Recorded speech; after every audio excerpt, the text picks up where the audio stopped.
Halo, kembali lagi bersama saya Maria Monika Marbun dengan NIM 122370076 di mata kuliah valuasi tambang. Nah, kali ini saya akan melakukan analisis yang mengenai tentang investasi dan analisis kelayakan pada PT Natarang Mining, yaitu tugas besar valuasi tambang saya, yang dimana parameter analisis keekonomian itu adalah analisis keekonomian termasuk bagian teknis dan finansial dilakukan untuk mengevaluasi potensi sumber daya dan cadangan batu bara yang tersedia di area eksplorasi PT Natarang Mining. Nah, parameter analisis keekonomian ini terdapat ada 3, yaitu harga emas acuan, kurs rupiah, dan harga bahan bakar. Nah, ada juga terdapat namanya investasi, yang dimana investasi adalah penanaman modal yang dilakukan oleh individu, perusahaan, dan institusi untuk memperoleh keuntungan di masa depan. Nah, terdapat 3 biaya nih. Yang pertama ada biaya tetap, biaya modal kerja, dan sumber dana, yang dimana modal tetap ini mengacu pada biaya yang cenderung tetap, sedangkan modal kerja ini modal yang dimana jumlah dana yang digunakan selama periode akuntansi yang dimaksud untuk menghasilkan pendapatan jangka pendek, yaitu berupa kas, persediaan barang, piutang atau setelah dikurangi profit margin, dan penyusunan aktivitas tetap.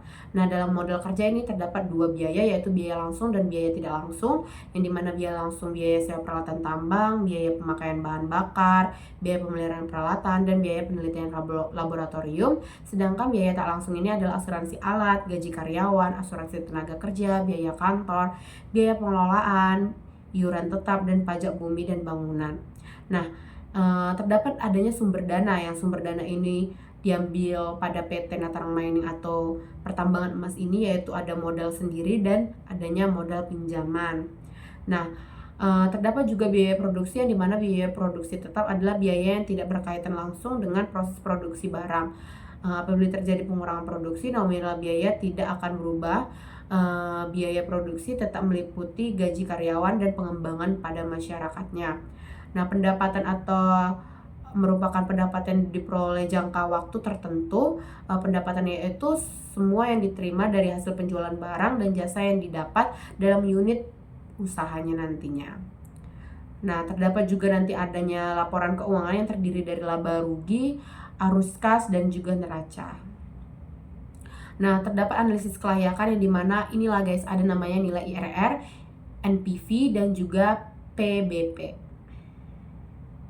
Nah, juga terdapat juga adanya analisis sensitivitas, yang dimana dengan masa pengendalian PIB atau periode selama yang ditentukan, hal ini menunjukkan bahwa penambangan emas PT Natarang Mining itu layak dan ekonomis untuk dilakukan. Nah, analisis sensitivitas ini dapat dilihat dari suatu grafik, apakah grafiknya meningkat atau menurun atau mendatar. Begitulah guys mengenai tentang analisis kelayakan di PT Natarang Mining. Terima kasih, sampai jumpa.